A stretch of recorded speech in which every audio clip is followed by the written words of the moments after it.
Programme आप देख रहे हैं जी सलाम जेके। मैं हूं आपका मेज़बान इशफाक गौहर।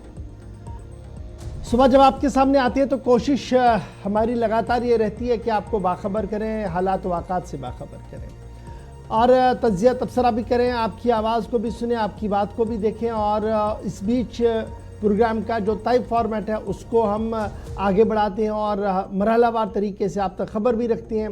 लेकिन आप हमारे साथ न सिर्फ टीवी पर ज्वाइन करें बल्कि दुनिया भर में जिस तरीके से आप हमारे social media platform Facebook, YouTube, Instagram को और साबिक ट्विटर पर जिस तरीके से, जिसे आप एक्स कहते हैं, जिस तरीके से आपकी मोहब्बत, प्यार और शफकत बट रहा है हमारे साथ और जिस तरीके की बातें आप वहाँ से शेयर करते हैं उससे हमारी लगातार हौसला अफजाई हो रही है। और मुझे उम्मीद है कि ये सिलसिला आज भी जारी रहेगा। यानी आप हमारी राब्ता साइटों पर बराबर आएंगे, सोशल मीडिया साइट्स पर आएंगे और वहाँ पर आप हमें अपडेट करेंगे। याद रखिएगा आप हमारे साथ ज्वाइन करेंगे हमारी ऑफिशियल वेबसाइट www.gulistanews.in पर भी, जहाँ लाइव नशियात भी आप देख रहे हैं और साथ साथ आप वहाँ से इनबॉक्स करके आप हालात वाक़ात से बाखबर भी हमें कर सकते हैं। तो ये जनाब बड़ी इंपॉर्टेंट डेवलपमेंट होती है, बड़ी अहम बात होती है जो हम सुबह सुबह आपके साथ करते हैं, क्योंकि मुल्क के अंदर, रियासत के अंदर जो लोग देख रहे हैं उन्हें तो पता है, लेकिन जो बैरून मुल्क हमारे साथ ज्वाइन करते हैं वो कैसे आए। कई ममालिक के अंदर ट्रांसमिशन अवेलेबल नहीं रहता है, तो वहाँ पर आप सोशल मीडिया के ज़रिए से जम्मू कश्मीर के हालात वाक़ात से बाखबर रह सकते हैं। तो फिलहाल प्रोग्राम का तय फॉर्मेट है, पहले ज़रा तवारीख के पन्नों को पलटते हैं, हिस्ट्री की किताब को खोलते हैं और देखते हैं कि आज 11 तारीख को तारीख के पस मंज़र में क्या कुछ अहम तरीन वाक़यात हो चुके हैं। बताएंगे चंद अहम वाक़यात आसिफ रशीद जो दिल्ली स्टूडियो में मेरे साथ मौजूद है। और उसके बाद आज पिटारा खुलेगा सबसे पहले जनाब फ़लस्तीन और इजराइल का, क्योंकि कुछ अहम और बड़ी खबरें वहाँ से बैक टू बैक आ रही है। क्योंकि कुछ मुल्कों के अंदर इजलास चल रहे हैं, कहीं पर बमबारी हो रही है, कहीं पर धमकियाँ आ रही हैं। क्या कुछ हो रहा है डिटेल के साथ आपके साथ शेयर करेंगे। 9:30 बजे तक ही आज प्रोग्राम रहेगा, क्योंकि फेस्टिवल का सीज़न चल रहा है और दिवाली फेस्टिवल को देखते हुए कुछ खुसूसी ट्रांसमिशन और कुछ खुसूसी प्रोग्राम आपके सामने रखने हैं। इसलिए आज नशियात मुख्तसर 9:30 बजे तक, लेकिन कोशिश करेंगे न सिर्फ इजराइल फ़लस्तीन बल्कि जम्मू कश्मीर के हालात वाक़ात से भी बाखबर करें। सबसे पहले तवारीख के पन्नों को पलटेंगे आसिफ रशीद। बहुत बहुत शुक्रिया आप सभी का हमारे साथ ज्वाइन करने के लिए। गुड मॉर्निंग, खुशामदीद और बहुत बहुत स्वागत इस प्रोग्राम में। हमारे साथ आप 1 घंटे तक रहते हैं, 1.5 घंटा वैसे साथ रहता है, लेकिन 9:30 तक हमें जाना है। शुरुआत तय फॉर्मेट के मुताबिक होगी, एक एक करके हम खबरों की तरफ जाएंगे जो अहम तरीन मौज़ूआत हैं जिन पर आपके सामने डिटेल्स रखनी है या तज्ज़िया होना है या तबसरा करेंगे और मुकम्मल तफसीलात या जो इस वक्त हालात व वाक़यात हैं उससे आगाही फराहम करेंगे। लेकिन शुरुआत इतिहास के पन्नों में आज ख़ास क्या है, हिस्ट्री ऑफ द डे। तय फॉर्मेट के मुताबिक हमें आगे बढ़ना है और तारीख के आईने में आज का दिन बताता है कि आज हफ्ता है अंग्रेज़ी कैलेंडर के मुताबिक 11 नवंबर की तारीख, साल 2023। 1675 में आज ही के दिन गुरु गोबिंद सिंह सिखों के गुरु मुंतखब हुए। और जब आप सिखिज़म की तारीख को भी देखेंगे, पढ़ेंगे, तो इसकी तस्दीक न सिर्फ अंग्रेज़ी बल्कि उनके अपने कैलेंडर से भी हो जाती है। इसके अलावा 1888 में मौलाना अबुल कलाम आज़ाद 11 नवंबर को आज ही के दिन मक्का में पैदा हुए और ये हिंदुस्तान की अहम तरीन शख्सियात में से एक और मुजाहिद आज़ादी भी कह सकते हैं। मुल्क के पहले वज़ीर तालीम और जो मौजूदा पॉलिसीज़ आप तालीमी मैदान में देखते हैं उसमें बड़ा और कलीदी रोल मौलाना अबुल कलाम आज़ाद का है। और आज चूँकि एजुकेशन डे की हैसियत से भी इस दिन को मनाया जाता है, मुल्क भर के अंदर तकरीबात होंगी। 11 नवंबर 1888 को यह अहम शख्सियत इस दुनिया में तशरीफ़ लाई। 1918 में आज ही के दिन पोलैंड ने आज़ाद मुल्क होने का ऐलान किया। इसके अलावा 1962 में कुवैत की कौमी असम्बली ने आइन को कबूल करने का फैसला आज ही के दिन लिया, 11 नवंबर 1962 को। साथ साथ 1973 में आज ही के दिन पहली इंटरनेशनल डाक एग्जीबिशन नई दिल्ली के अंदर शुरू हुई। दिल्ली में पहली इस तरह की जो कौमी सतह की एग्जीबिशन थी या बैनुल-अक़वामी सतह पर कोई इवेंट था, वो 1973 में आज के दिन हुआ, यानी तकरीबन 50 बरस कबल। साल 1943 था, तारीख 11 नवंबर की थी जब भारतीय एटमी साइंसदान अनिल काकोडकर का जन्म आज के दिन हुआ, तो उनकी खिदमात को भी याद किया जाता है। ठीक वैसे ही जैसे missile man APJ Abdul Kalam को भी याद करना ज़रूरी समझते हैं। साल 2004 था, फ़लस्तीन के लीडर यासिर अरफ़ात का आज के दिन इंतकाल हुआ। तो जहां पर फ़लस्तीन इस वक्त इंतहाई मुश्किल तरीन दौर से गुजर रहा है, इस दौरान आज पूरे मुल्क के अंदर या फ़लस्तीन के अंदर, गज़ा के अंदर फ़लस्तीनी लीडर यासिर अरफ़ात की उनकी बरसी पर तकरीबात होती हैं, लेकिन चूंकि जैसी सूरत हाल है उसमें थोड़ा मुश्किल भी है, मगर हुकूमती सतह पर इकदाम हर साल उठाए जाते हैं। तो 2004 में फ़लस्तीनी लीडर यासिर अरफात आज के दिन चल बसे और ये जो हमास मौजूदा वक्त में अपना नाम सुनते हैं, दरअसल ये ग्रुप कायम करना उन्हीं का एक बड़े इकदाम में से एक कदम था, जो पॉलिटिकल मूवमेंट थी और 1990-92 के बाद उसने हथियार उठाए। 2014 में पाकिस्तान के सखर सूबे में आज के दिन एक अलमनाक बस हादसा पेश आया, जिसमें 58 लोग आज के दिन मारे गए। 9 बरस कबल सखर पाकिस्तान का सूबा। तो हिस्ट्री ऑफ द डे में ये चंद अहम तरीन बातें थी, अहम मालूमात जो आपके सामने हमने रखी है। अंग्रेजी कैलेंडर के मुताबिक या ग्रेगोरियन कैलेंडर के मुताबिक जो अहम तरीन बातें होती हैं, वाक़यात हिंदुस्तान, आलमी तारीख में या फिर अरब ममालिक की, वो सारी डिटेल्स आपके सामने रखते हैं। तो यहाँ से आगे बढ़ेंगे और अब खबरों की तरफ चलेंगे, एक एक करके डिटेल्स आपके सामने रखने। और आज प्रोग्राम ज़रा फॉर्मेट जो 3-4 दिन पहले हमने अपनाया था उसी पर वापस चलेंगे और आज बैनुल-अक़वामी खबरों से शुरुआत होगी। चलिए जनाब, सबसे पहले आज मशरिकी वस्ता, जिसे आप फ़लस्तीन इजराइल जंग की खबर बताते हैं, क्योंकि इस पर पूरी दुनिया की नज़रें। और आज 32वां दिन है इस जंग का और 36वां दिन 36 और 36वें दिन में क्या कुछ चल रहा है फ़लस्तीन इजराइल जंग के बीच। बड़ी खबर जो सामने आ रही है वो यही आ रही है कि गज़ा के अंदर मरने वालों की तादाद हर दिन गुजरने के साथ बढ़ रही है। इजरायली फोर्सेस की तरफ से लगातार कार्रवाइयाँ की जा रही हैं और इजराइल पर पूरी दुनिया का दबाव भी मरहलावार तरीके से बढ़ रहा है। यानी कुछ लोग हमने देखा था कि पहले कुछ साथ दिख रहे थे, लेकिन अब बयानात बदलते हुए नज़र आ रहे हैं। इजरायली फोर्सेस पर भी प्रेशर लगातार बढ़ रहा है, क्योंकि फ़लस्तीनी आम शहरियों के मरने की तादाद हर गुजरते दिन के साथ बढ़ रही है। इस बीच नकल मकानी करने या हिजरत करने वालों की तादाद भी बढ़ रही है और आलमी इदारों ने इस पूरे मामले पर तशवीश का इजहार किया है। 1 लाख से ज़्यादा फ़लस्तीनियों ने अपने इलाकों से हिजरत कर ली है। या तो नॉर्थ से वो साउथ चले गए हैं, या साउथ से नॉर्थ चले गए हैं, या फिर इजराइल को छोड़कर रफा बॉर्डर की ओर जाने की कोशिश में है। और तकरीबन ये तादाद जो है वो 1 लाख फ़लस्तीनियों की बताई जा रही है। इस बीच भारत सरकार का मौक़िफ़ भी एक बार फिर सामने आया है। इजराइल फ़लस्तीन जंग के अंदर भारत सरकार ने 2 स्टेट यानी 2 स्टेट सल्यूशन को एक बार फिर दोहराया है। और कल अमेरिका के कुछ लीडरों के साथ मुलाकात के दौरान जो अहम तरीन इजलास नई दिल्ली के अंदर चल रहा था, उसमें इस बात की वजाहत कर दी गई है। भारत की तरफ से एक बात ये साफ कर दिया गया है कि दोनों रियासतें फ़लस्तीन और इजराइल को अमन, इज्जत और वक़ार के साथ रहने का हक है। और इस क्राइसिस का सिर्फ एक ही हल है, न फ़लस्तीन को नक्शे से हटाया जा सकता है और ना ही इजराइल के वजूद को ख़त्म किया जा सकता है। इसलिए दोनों मुल्कों का दुनिया भर में रहना और दोनों मुल्कों को इज्जत के साथ रहने को ही तरजीह और वकालत भारत सरकार की तरफ से कल दोबारा कर दी गई है। इस बीच प्रेशर लगातार बढ़ रहा है और अक़वाम मुत्तहिदा से लेकर अमेरिका के कई लीडरों के बयानात सामने आए हैं, जिन्होंने इजरायली हुकूमत की पॉलिसियों पर तनकीद करते हुए साफ कर दिया कि जिस तरीके से हिजरत का सिलसिला बढ़ रहा है, जिस तरीके से लोगों के मारे जाने का सिलसिला हो रहा है, ये इंतहाई अफसोसनाक है और ये पूरी तौर से बंद होना चाहिए। गज़ा का आज 36वां दिन है। यूरोपियन यूनियन से लेकर अमेरिका के कई गयूर अवाम की तरफ से भी बयानात का सिलसिला जारी कर दिया गया है। बिल्कुल अलग अलग जगहों से बयानात भी आ रहे हैं। अब कोशिशें हर तरफ ये हो रही हैं कि कम से कम इस जंग को या तो रोका जाए। हालांकि ह्यूमैनिटेरियन बेसिस पे अगर 4 घंटे का पॉज, जिस पर कल से अमल दरामद को यकीनी बनाया गया इजरायली फोर्सेज की जानिब से, लेकिन इस दौरान एक मुश्किल सूरत हाल पैदा हो रही है, क्योंकि मैक्सिमम लोग इस एरिया को छोड़कर जा रहे हैं। तो उन लोगों को जो इजराइल ने कॉरिडोर बनाया वहां से निकालने की कोशिश है। दैट मीन्स गजा सिटी पूरी तरीके से खाली हो रही है। लेकिन जब इस तरह के इकदाम उठाए जा रहे हैं, यूरोपियन ममालिक जो इस वक्त बेंजामिन नेतन्याहू के साथ भी हैं, इजराइल को सेल्फ डिफेंस का मौका देने की बात कर रहे हैं, वही यूरोपियन मुल्क इस वक्त एक आवाज भी उठा रहे हैं कि कम से कम ये कत्लेआम जिसमें बच्चे सबसे ज्यादा मुतासिर हो रहे हैं, ये बंद होना चाहिए। यूरोपियन मेंबर पार्लियामेंट है, उनकी जरा आपको साउंड बाइट सुनाते हैं, जो कि खुद पार्लियामेंट के अंदर खड़े होकर, और ये पहला इस तरह का बयान यूरोप से है, जहां तक मुख्तलिफ मालिक अब तक कह रहे थे कि इजराइल ठीक कर रहा है, खुद को बचाने के लिए, अपने शहरियों के तहफ़्फ़ुज़ के लिए वो यकीनी तौर पर इकदाम उठा सकता और ये उसको हक भी हासिल है। लेकिन इस दौरान मुखालफत भी इस कार्रवाई की जा रही है। यूरोपियन पार्लियामेंट के जो मेंबर्स हैं, उनमें से एक मेंबर हैं, उनको ज़रा सुनते हैं और इनका नाम है Clare daily.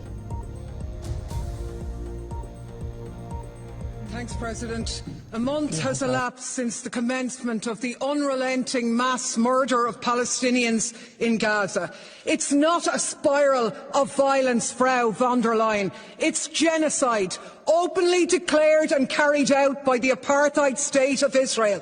Starvation, bombing, hospitals, ambulances, journalists, humanitarian routes, 10,000 dead, 1 in 200 Gazans killed, a Palestinian child slaughtered every 10 minutes for a month. And Frau von der Leyen's answer to this graveyard for children is to tell Israel to avoid civilians. Be as targeted as you can. Well, that displays some neck. You can't even call for it to stop. You can't even call for a ceasefire. Well, of course you can't, because these crimes against humanity are being carried out with your weapons, in your name, when you stood with Israel a month ago and you said you'd stand with them now and in the days to come. So don't come in here. मुख्तलिफ ऐवानों के अंदर लगातार बात हो रही है गजा फ़लस्तीन के मामले को लेकर, लेकिन हर दिन गुजरने के साथ क़यामत सुग़रा फ़लस्तीन के अंदर बन रहा है। और अब ज़रा एक और अहम बात, जहां हमने फ़लस्तीन के इज़राइल वाले पार्ट, फ़लस्तीन वाले पार्ट पर आपसे गुफ्तगू की, लेकिन अब इस ख़बर का दूसरा पहलू इज़राइल भी है जिस पर लगातार हमले हो रहे हैं। अगरचे फ़लस्तीन की सरहदों से ये हमले किए जा रहे हैं, ताहम अब की बार इज़राइल पर एक बार फिर हिज़्बुल्लाह की तरफ से लेबनान के अंदर जो इंतहा पसंद जमात हिज़्बुल्लाह है, उन्होंने एक बार फिर इज़राइल के कई टारगेटों को निशाना बनाया है। और इज़राइली अफवाज की तरफ से इस बात की तस्दीक कर दी गई है कि एंटी टैंक गाइडेड मिसाइल दागे गए हैं, जिसकी वजह से कई हसास आर्मी पोस्ट्स जो इज़राइल की थी वहाँ पर नुकसान हुआ है। लेबनान ने पहले ही इस बात की वजाहत कर दी थी कि फ़लस्तीन के अंदर जो कुछ चल रहा है वो खामोश तमाशाई बनकर नहीं बैठ सकता है। और लेबनान के अंदर जो हिज़्बुल्लाह नामी तंजीम है वो काफ़ी एक्टिवेट हो चुकी थी, तस्वीरें सोशल मीडिया पर काफ़ी ज़्यादा वायरल थी। और अब खबर ये, जिसकी तस्दीक इजरायली डिफेंस फोर्स IDF की तरफ से भी की गई है, कि IDF के मुख्तलिफ ठिकानों को एंटी टैंक गाइडेड मिसाइल से हमला किया गया है। और लेबनान की सरहदों से ये मिसाइल दागे गए थे जो टारगेट ओरिएंटेड हुए हैं, ताहम ज़्यादा कोई बड़ा नुकसान इसमें नहीं हुआ है, लेकिन कई हसास चौकियां तबाह हुई है। इस बीच एक बड़ा बयान फ्रांस के सदर का भी सामने आया है, और फ्रांसी सदर मैक्रोन का मानना है कि गजा के ऊपर जारी जंग को रुकना होगा, और अगर इसमें आलमी ताकतें से रोकने में नाकाम रही तो आने वाली नस्लें माफ़ नहीं करेंगी। ये फ्रांसी सदर का बड़ा बयान सामने आया है, जिन्होंने गजा के अंदर सिविलियन किलिंग पर अपना इजहार अफसोस किया है। BBC को दिए खुसूसी इंटरव्यू के दौरान उन्होंने कहा कि कोई भी जस्टिफिकेशन इस तरीके के धमाकों की नहीं दी जाएगी जो अस्पतालों, कॉलेजों, यूनिवर्सिटियों और शहरों पर किए जा रहे हैं, जिससे हज़ारों लोग बेयार मददगार तो हो ही गए हैं, लेकिन हज़ारों की तादाद में बच्चे भी यतीम हुए हैं, और ज़ख्मियों और मरने वालों की तादाद हर गुज़रते दिन के साथ बढ़ रही है। फ्रांसी सदर का बयान आया है, लेकिन इस बीच हिज़्बुल्लाह ने कार्रवाई जारी रखी है, और हिज़्बुल्लाह ने इजरायली डिफेंस फोर्सेस के कई चौकियों को निशाना बनाया है। IDF की तरफ से थोड़ी देर पहले बयान जारी कर दिया गया है। जी आसिफ। चलिए, ये तो बात लेबनान के हवाले से थी, और मुख्तलिफ ममालिक से अब चूंकि आसपास जो पड़ोसी मुल्क हैं उनसे हमले भी काफ़ी तेज़ हुए हैं, लेकिन बात यहाँ पर सऊदी अरब के हवाले से भी करते हैं, और अहम तरीन खबर से अब आपको आगाह करते हैं, क्योंकि सऊदी अरब के अंदर भी इकदामात मुख्तलिफ ममालिक उठा रहे हैं। अब सबकी नज़रें जहाँ पर कल होने वाले इजलास पर है, क्योंकि OIC का इजलास होना है, ईरानी सदर ने उससे भी खिताब करना है, लेकिन दूसरी तरफ सऊदी अरब के सऊदी वली अहद और अफ्रीकी ममालिक के जो रहनुमा हैं उनकी जानिब से भी मुतालबा किया गया है। एक अपील ये की गई है कि गजा में फौरी तौर पर जंग रोकी जानी चाहिए। दूसरा, इस वक्त गजा के अंदर जो सूरत हाल पैदा हुई है उसमें जंग के खात्मे के लिए यकीनी तौर पर मुश्तरका इक़दामात की ज़रूरत पर जोर दिया गया है, और मरने वालों की तादाद फ़लस्तीनी वज़ारत सेहत जिसकी तस्दीक कर रहा है वो तकरीबन 11,000 के पार पहुंच चुकी है, जो अभी तक 10:30 के आसपास हम बता रहे थे। मज़ीद डिटेल चूँकि दिन में जैसे जैसे सामने आएंगी, लेकिन कल जब इजलास OIC का होगा, जिससे ईरान के सदर इब्राहिम रईसी भी खिताब करेंगे, और क्या वो मुख्तलिफ ममालिक जो 50 से ज़्यादा इस्लामी ममालिक हैं उनको इस बात पर इत्तफाक करने पर राज़ी कर सकेंगे या इत्तफाक हो पाएगा, कि मुख्तलिफ ममालिक एक प्लेटफॉर्म पर आएँ और इस जंग को रोकने में अपना कलीदी रोल अदा करें। लेकिन जो क्राउन प्रिंस है सऊदी अरब के शाह सलमान, उनकी तरफ से फिर से कहा गया है कि फौरी तौर पर, चूंकि अफ्रीकी ममालिक के जो लीडरान हैं या सरबराहान थे वो भी उनके साथ रियाद सऊदी अरब के अंदर होने वाले समिट से पहले ही, जब आप देखेंगे कल जब इजलास होगा तो उससे पहले ये मुतालबा जो मुमकिन तौर पर थोड़ी तब्दीली ला सकता है, लेकिन शायद इतने बड़े पैमाने पर नहीं। इस वक्त 37वें दिन में हम दाखिल कल हो जाएंगे जब ये इजलास होगा, तो 36 दिन आप यूं कह सकते हैं कि इन 5 से 6 हफ्तों के दौरान मुख्तलिफ इलाकों के अंदर होने वाली बमबारी में 11,070 से ज़्यादा लोग मारे जा चुके हैं। अफ्रीका सऊदी समिट के दौरान बड़ी 2 बातें सामने आई कि शहरियों की हलाकतों को रोकने के लिए फौरी तौर पर जंगबंदी का मुतालबा जो मुख्तलिफ मालिक कर रहे थे वो किया जा गया, और दूसरा सऊदी वली अहद और अफ्रीकी रहनुमाओं ने इस बात पर जोर दिया कि फौरी तौर पर आलमी ताकतें या बड़े जो जिनको एक तरह से इस जंग के आसपास रोल प्ले करते हुए देखा जा रहा है वो आगे आए और जंग के खात्मे का मुतालबा तेज होता चला जा रहा है। ये तो सऊदी अरब की बात है और कल होने वाले इजलास पर भी सबकी नजरें रहेंगी, लेकिन साथ साथ खबर जरा हमास के हवाले से भी, और खबर यह है कि हमास की जानिब से भी इजराइल के दरमियान जो अब तक कोशिशें हुई हैं उनमें एक कोशिश रंग लाती हुई नजर आई है, और वो ये जो अरब मीडिया रिपोर्ट कर रहा है कि कैदियों के तबादले पर एक अहम मुआहिदे पर दस्तखत हुए हैं और इत्तफाक हो गया है हमास और इजराइल के दरमियान कि दोनों इस लड़ाई को कैसे खत्म करेंगे। जो वे आउट निकालने की कोशिश थी उनमें से एक कोशिश अभी तक कामयाब हुई है। अरब मीडिया की रिपोर्ट, अरब टीवी का बड़ा दावा, हमास और इजराइल के दरमियान कैदियों के तबादले के मामले पर मुआहिदा तय हो गया है। बड़ी खबर इस वक्त सामने आ रही है और ये खबर इंतहाई राहत वाली होगी बहुत सारे खितों के अंदर, क्योंकि अरब टीवी ने एक रिपोर्ट में दावा किया है कि दोनों फरीकैन के दरमियान कई दिनों के मुज़ाकरात के बाद मुआहिदा तय हो गया है। हमास और इजराइल के दरमियान कैदियों के तबादले के मामले पर मुआहिदा तय हो गया है। अरब टीवी की एक खुसूसी रिपोर्ट में इस बात का दावा किया गया है कि दोनों फरीकैन के दरमियान कई दिनों के मुज़ाकरात के बाद ये मुआहिदा तय हुआ है। रिपोर्ट के मुताबिक दोनों फरीकैन ने इस बात पर इत्तेफाक किया है कि इजराइली जेलों में कैद फ़लस्तीनी ख़वातीन और बच्चों की रिहाई के बदले में हमास की जानिब से 100 यरगमाली ख़वातीन और बच्चों को रिहा किया जाएगा। रिपोर्ट में यह दावा किया गया है कि फरीकैन ने इस बात पर इत्तेफाक किया है कि इजरायली जेलों में कैद फ़लस्तीनी ख़वातीन और बच्चों की रिहाई के बदले में हमास की जानिब से 100 यरगमाल ख़वातीन और बच्चों को रिहा किया जाएगा। नीज़ इस रिपोर्ट में मज़ीद बताया गया है कि इंसानी बुनियादों पर तय पाने वाले इस मुआहिदे के हवाले से कई हफ्तों से बातचीत जारी थी। कतर की जानिब से कई हफ्तों से दोनों फरीकैन के दरमियान कैदियों के तबादले के मुआहिदे के लिए कोशिशें की जा रही थी। ख्याल रहे कि हमास की कैद में 241 से ज़्यादा इजरायली मौजूद हैं, जिनमें से अब तक 4 यरगमालियों को रिहा भी किया गया है। 7 अक्टूबर से इजराइल की कार्रवाई के नतीजे में अब तक 11,000 से ज़ायद फ़लस्तीनी भी मारे जा चुके हैं और जिनमें 4,000 से ज़्यादा बच्चे भी शामिल हैं। इस बीच अरब टीवी का बड़ा दावा कि दोनों मुखालिफिन के बीच, इजराइल और हमास लीडरशिप के बीच मुज़ाकरात कामयाबी से हमकिनार हुए हैं और कतर की कोशिशें रंग लाती हुई नजर आ रही है और जो होस्टेज क्राइसिस है वो आने वाले चंद घंटों के अंदर तय पाई जाएंगी और उसके साथ साथ इजराइल फ़लस्तीन लगभग मामला आगे बढ़ता हुआ नजर आ रहा है। जंगबंदी के हवाले, जंग के बाद ये जो इस वक्त की बड़ी खबर आ रही है कि हमास और इजराइल के दरमियान कैदियों के तबादले के हवाले से बड़ी कार्रवाई होने जा रही है। तो हमास और इजराइल के दरमियान क्या रास्ता तय हो पाएगा और क्या यरगमालियों को छोड़ने के बाद मुमकिन तौर पर जंगबंदी हो सकती है या नहीं, ये सारी चीज़ें देखने वाली होंगी।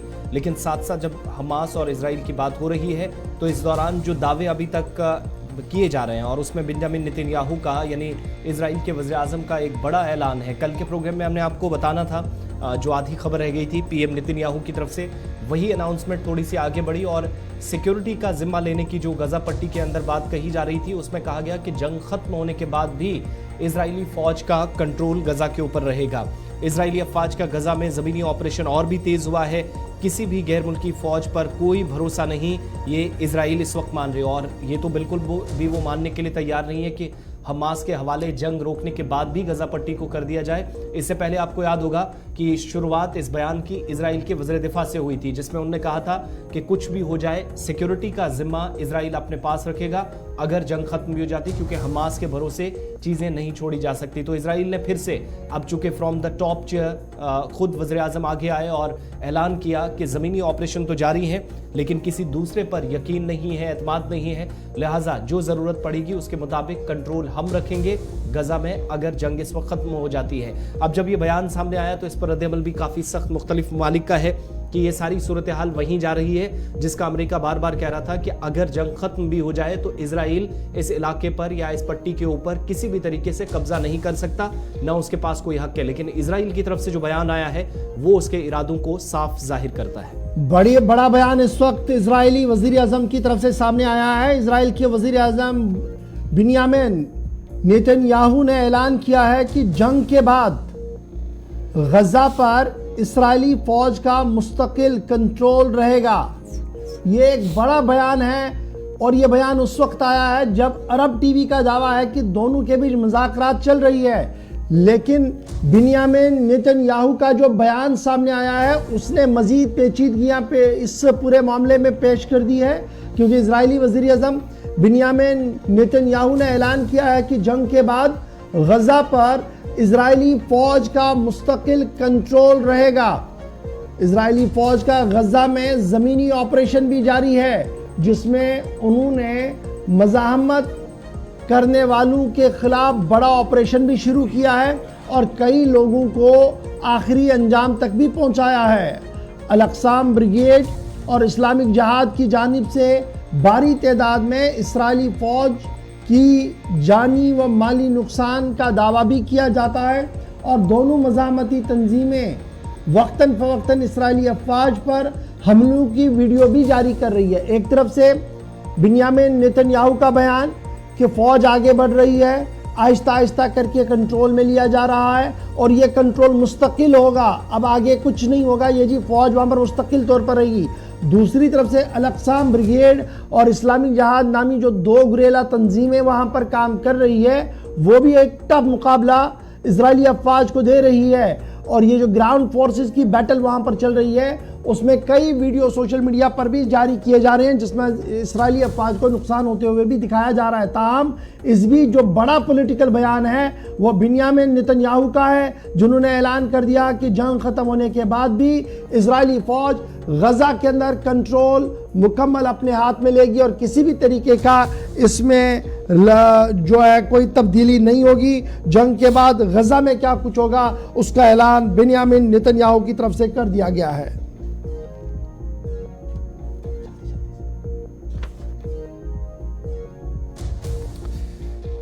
चलिए आगे बढ़ते हैं। बात इजराइल फलस्तीन जंग की हो रही है तो गजा पट्टी के बीच होने वाली जंग में सहाफ़ियों पर भी अब शायद तलवार कुछ लोगों पर गिरफ्तारी की लटक रही है और इजराइल की जानिब से सहाफ़ियों को धमकी भी दी गई है। 7 अक्टूबर को कवरेज करने वाले जो लोग थे, जो उस ग्रुप के साथ जिसको हमास का ग्रुप करार दिया गया और कहा गया कि उसने इन्फिल्ट्रेशन की और 200-250 के आसपास लोग यरगमाल बना लिए, बाकी शहरियों को मारा गया।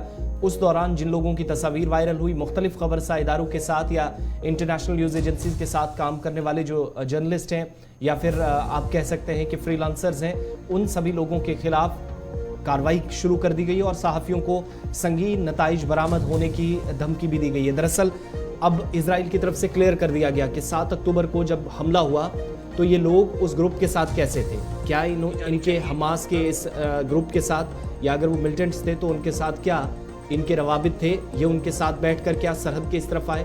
फिर इजरायली टैंक्स के साथ जहां पर हमला हुआ वहां पर तस्वीरें शेयर की गई। इसका मतलब ये कि करीबी राब्ते इन लोगों के थे और अब सीधे तौर पर कहा कि 7 अक्टूबर को कवरेज करने वाले भी हमलावर करार दिए जा रहे हैं। ये इजराइल का खुले तौर पर ऐलान है। इतना ही नहीं, कहा गया है कि इन सभी लोगों को 7 अक्टूबर को जितने भी लोग थे इन सभी लोगों को एलिमिनेट किया जाएगा, कार्रवाई होगी। और इसके अलावा ये भी कहा गया है कि अगर हमले में, चूंकि इजराइल तो डायरेक्ट मान रहा है 7 अक्टूबर को जो हुआ उसमें जर्नलिस्ट डायरेक्टली जो है वो उनको चुन चुनकर उनके खिलाफ कार्रवाई की जाएगी। दैट मीन्स वो भी हमलावरों में शुमार करने के साथ साथ हमास के साथ या करीबी और हिमायती उसके करार दिए जा रहे हैं। ये कार्रवाई कब हो रही है? जब एक महीना इस पूरी जंग को हो चुका है, दूसरे महीने में जंग दाखिल हो गई है, तो 36 से 37 दिनों के बाद इजराइल ने संगीन नताइज बरामद होने की धमकी तमाम उन लोगों को दी है जिनके पोस्ट देखे जा रहे हैं, जिनके पास तस्वीरें हैं, वीडियोस हैं, और जो 7 अक्टूबर के हमले को डायरेक्टली कवर कर रहे थे, जिनने तस्वीरें उस मिलिटेंट ग्रुप के साथ फिर इजरायली टैंक्स के साथ तबाहशुदा इलाकों से शेयर की थी। उन सभी को कहा जा रहा है कि वो हमलावर हैं, उनके खिलाफ भी कार्रवाई वैसी होगी जो हमास के खिलाफ इस वक्त IDF कर रही है। चलिए जनाब, ये तो थी जनाब वो खबरें जो इजराइल फ़लस्तीन के हवाले से इस वक्त की अहम तरीन खबरें हैं, जहाँ पर सऊदी अरब में सबकी नजरें रहेंगी। OIC इजलास, अफ्रीकन समिट और दीगर मामला वहाँ पर चल रहे हैं। दूसरी तरफ से दुनिया भर के कई खित्तों के अंदर खुसूसी इजलास तलब किए गए इजराइल फ़लस्तीन को लेकर। बिन्यामिन नेतन्याहू का बड़ा बयान हमने आपको बताया, और ख़बर यह भी बताई जो सऊदी TV का बड़ा रिपोर्ट सामने आया कि आने वाले दिनों में जो होस्टेज वाला मामला है, जो यरगमाल बनाए गए लोग हैं और जो कैदों के अंदर बंद है, उनकी रिहाई भी हो सकती है। एक बड़ा दावा अरब TV की तरफ से किया गया। अब ज़रा रुक करते हैं जम्मू कश्मीर की खबरों का, क्योंकि 9:02 का 3 मिनट का वक्त हो चुका है, और फटाफट से बात करते हैं साबिक वजीर चौधरी लाल सिंह की, जो लगातार पिछले कई हफ्तों से सुर्खियों में थे और गुज़श्ता 48 घंटों के दौरान सबसे ज़्यादा सुर्खियों में रहे। एनफोर्समेंट डायरेक्टरेट का एक बयान सामने आया है, और खबरसा इदारों के मुताबिक एनफोर्समेंट डायरेक्टरेट ने लाल सिंह की गिरफ्तारी को लेकर वजाहती बयान जारी किया है, जिसमें उन्होंने इस बात की वजाहत कर दी है कि एनफोर्समेंट डायरेक्टरेट जिस केस की तहकीकात कर रहा है उसमें लाल सिंह बहस एक मुल्जिम के तौर पर पेश किया गया, और जिसके बाद उनसे पूछताछ भी हुई है। लाल सिंह ने अपने इख्तियारात का नाजायज इस्तेमाल करते हुए एक एजुकेशनल ट्रस्ट जो उसकी अहलिया चला रही थी उसको सरकारी ज़मीन फराम की, जंगलात की ज़मीन फराम की। चौधरी लाल सिंह ने रेवेन्यू डिपार्टमेंट के साथ मिलकर सन 2011-12 के अंदर ट्रांसफ़र कराया ज़मीन, और यही वजह है कि साबिक मेंबर पार्लियामेंट और डोगरा स्वाभिमान संगठन के सरबराह के खिलाफ फेडरल प्रोब एजेंसी ने कार्रवाई की और बाज़ाब्ता तौर पर उनकी गिरफ्तारी करके उन्हें अदालत के सामने पेश किया। प्रोब एजेंसी ने यह दावा पेश किया है, यानी एनफोर्समेंट डायरेक्टरेट ने यह दावा पेश किया है कि रेवेन्यू महकमे माल के अफसरों के साथ मिलकर कठुआ के अंदर सन 2011 में एक ज़मीन का बड़ा हिस्सा RBET ट्रस्ट को दिया गया, जो गैर कानूनी तौर पर मुंतकिल किया गया है इब्तिदाई खबरों के मुताबिक। और ये ट्रस्ट जो है ये एक नामवर स्कूल DPS स्कूल जो है जम्मू का उसे चला रहा है, और इस ट्रस्ट के पास जिसको सिर्फ हद इख्तियार 100 कनाल ज़मीन का था, उसके हद इख्तियार में 300 कनाल से ज़्यादा ज़मीन दी, जो सरीहन उस वक्त चूंकि चौधरी लाल सिंह वजीर थे अपनी काबीना पोजीशन का नाजायज़ इस्तेमाल किया, जिसके बाद यह मामला सामने आया है। मुख्तलिफ इदारों की तरफ से कार्रवाइयाँ की गई, इनिशियल रिपोर्ट्स तैयार की गई, फाइनली एनफोर्समेंट डायरेक्टरेट ने इसमें कार्रवाई की और मनी लॉन्ड्रिंग केस के तहत गिरफ्तारी की है फिलहाल चौधरी लाल सिंह की। इस बीच याद रखिएगा चौधरी लाल सिंह की अहलिया और उनकी बेटी को भी कई बार पूछताछ के लिए लाया गया था, ताहम पेशगी जमानत यानी जो गिरफ्तारी से बचने के लिए एंटिसिपेटरी बेल है वो गुज़श्ता दिनों दे दी गई थी, बेटी को भी माँ को भी, लेकिन चौधरी लाल सिंह की बेल रिजेक्ट की गई थी, जिसके बाद गिरफ्तारी हुई थी। ताहम माना जा रहा कि अब ये लड़ाई सियासत से ऊपर उठकर कानूनी बन चुकी है, क्योंकि मामला अदालत में चला गया है। एनफोर्समेंट डायरेक्टरेट का वजाहती बयान सामने आया है, जिसमें उन्होंने उन अखबारी रिपोर्ट्स को गलत करार दिया कि किसी और बुनियाद पर या किसी पॉलिटिकल प्रेशर के तहत चौधरी लाल सिंह पर कार्रवाई की गई है। चलिए, ये तो बात थी उन लोगों की जो इस वक्त कई लोग पूछ रहे थे, और एनफोर्समेंट डायरेक्टरेट का चौधरी लाल सिंह की गिरफ्तारी के बाद ये पहला इस तरह का स्टेटमेंट है। लेकिन एक और स्टेटमेंट आया है और ये स्टेटमेंट है बॉर्डर रोड ऑर्गेनाइजेशन का। आपको याद होगा कि अमरनाथ गुफा तक जो रास्ता बनाने की कोशिश थी, पिछले दिनों गुलिस्तान न्यूज़ पर मुकम्मल खबर आपके सामने रखी और उसके बाद साबिक वज़ीर आला जम्मू कश्मीर उमर अब्दुल्ला का स्टेटमेंट, फिर इसी तरीके से काफ़ी पॉलिटिकल लीडर्स ने, कुछ अहम शख्सियात ने इस पर बयान दिया। पीडीपी ने एक बयान जारी किया और इस मामले पर माहौलियात को लेकर हुकूमत को की तनकीद काफ़ी ज़्यादा की।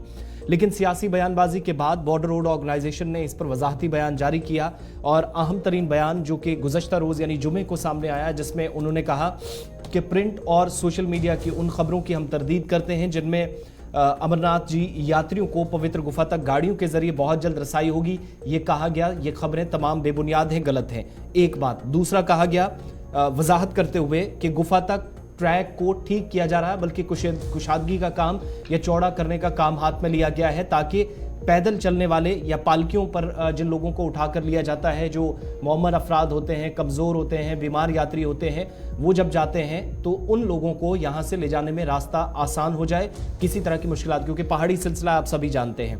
ये भी कहा गया कि खबरें सही नहीं, बल्कि इन ट्रैक्स को पैदल और पालकियों पर चलने वाले यात्रियों की नकलो हमल के लिए चौड़ा किया जा रहा है। और बॉर्डर रोड ऑर्गेनाइजेशन के मुताबिक जम्मू कश्मीर हुकूमत की तरफ से, जम्मू कश्मीर सरकार की तरफ से सितंबर में अमरनाथ यात्रा ट्रैक की बहाली और अपग्रेडेशन का काम, जिसमें इस वक्त काफ़ी तेज़ी के साथ बीआरओ काम कर रहा है, ये जिम्मेदारी उसको दी गई थी। 2022 में बीआरओ को ये काम मिला और वजारत दाखिला की जानिब से उस वक्त हरी झंडी दिखाई गई थी।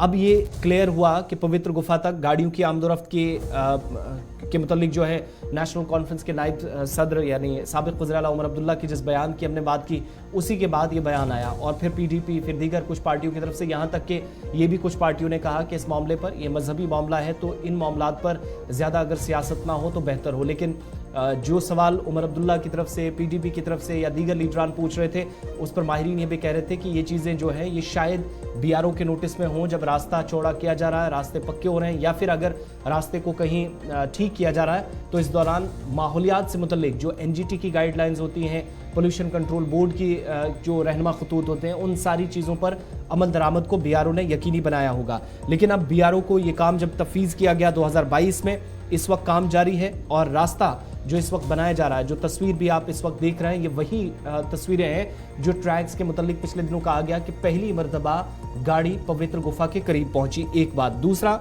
बयान जो बॉर्डर रोड ऑर्गेनाइजेशन का है, क्योंकि सेंट्रल कश्मीर के गांदरबल से लेकर जोजिला के आसपास, लद्दाख से लेकर जो वस्ती इलाके हैं, वहाँ तक एक बड़ी जिम्मेदारी इस एजेंसी पर है या इस ऑर्गेनाइजेशन पर है। तो इस पर अदालत ने माहौलियाती खदशात को मलहूज़े नज़र रखते हुए बनाने या फिर ट्रैक पर भीड़ को दूर करने और मौजूदा जो ट्रैक है उसके अहम हिस्सों को बेहतर करने, ताकि पैदल चलने वाले यात्रियों को मुश्किलात पेश ना है। तो वो जो अदालती अहकामात थे, बीआरओ का ये दावा है या फिर वजाहती बयान जो है कि तमाम ऐसी चीज़ें, तमाम ऐसे कवायद जिन पर अमल दरामद को यकीनी बनाना था वो किए गए हैं और सिर्फ पालकियों या घोड़ों पर जो सफ़र करने वाले लोग हैं, यात्रियों की आमदोरफ्त ट्रैक से आसान हो, पैदल जिसको चलना उन्हें मुश्किलात ना हो। बल्कि ये बिल्कुल भी दुरुस्त खबर नहीं है कि गाड़ी वहां तक डायरेक्टली जाएगी। अच्छा, ये बड़ा इंपॉर्टेंट है जी। ये खबर क्यों सामने आई थी, याद रखिएगा। बीआरओ ने अपने सोशल मीडिया पर कुछ फोटोज ट्वीट किए थे, गालबन ये वो, इनमें से एक फ़ोटो ये भी है जिसमें उन्होंने अपनी गाड़ी, 4 व्हीलर गाड़ी और डोज़र और कुछ और चीज़ें गुफा तक पहुंचाई थी, जिसके बाद चिमे गोइयाँ शुरू हुई कि बीआरओ को जो काम सौंपा गया है जी वो वैसा ही रास्ता बनाना है ताकि 24/7 यहाँ पर गाड़ियाँ चलती रही और लोग जो है वहाँ पर चलते रहे और गुफा तक भी लोग जाएं। अमरनाथ यात्रा जिन दिनों होती है 30-40 दिनों, उसके अलावा भी। और जब ये खबरों ने गश्त करना शुरू किया तो बीआरओ की वजाहत आई कि सिर्फ मखसूस रास्ता जो ट्रेडिशनल रूट है उसकी कुशादगी के हवाले से थोड़ा सा काम करना है, मज़ीद कोई मोटरेबल रोड नहीं बनेगा, उसकी वजाहत उनकी तरफ से सामने रखी गई है। छोटा सा ब्रेक होगा जी, यहाँ पर ब्रेक के उस पार आएंगे तो आग की होलनाक वारदात हुई है, कहाँ पर हुई है वो भी आपको बताएंगे। लेफ्टिनेंट गवर्नर साहब ने एक बड़ा बयान दिया है, आयुर्वेद को लेकर क्या कुछ है उस पर भी गुफ्तगू करेंगे। और बिजली की आग मचोली ने एक बार फिर जम्मू कश्मीर की आवाम की नींदें उड़ाई हैं। छोटे से ब्रेक के बाद हाजिर होते हैं।